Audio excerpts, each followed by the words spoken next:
Rail লাইনের ধার থেকে অজ্ঞাত পরিচিত এক যুবকের মৃতদেহ উদ্ধারের ঘটনায় চাঞ্চল্য এলাকায়।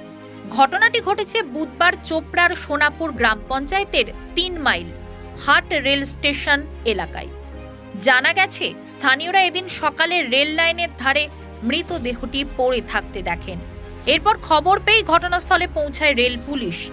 এই ঘটনায় এলাকায় চাঞ্চল্য ছড়িয়ে পড়ে। ট্রেন থেকে পড়ে গিয়ে ওই যুবকের মৃত্যু হতে পারে বলে স্থানীয়দের অনুমান। জানা গেছে, মৃত ওই যুবকের বয়স আনুমানিক ৩০ বছর।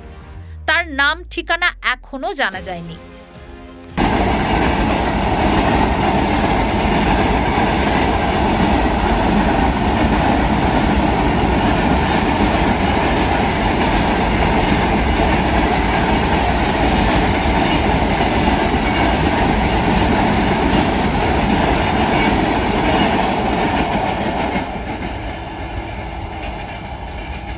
পেলেন এখানে এসে? মানুষটা এই পড়ে আছে, একদম ট্রেন থেকে পড়ে গেছে নিচে, আর মুখটা মাথা বাড়া হয়ে গেছে, সব কাপড় চাপড় পরা আছে, এমনি পড়ে আছে লাইনের ওই পাশে।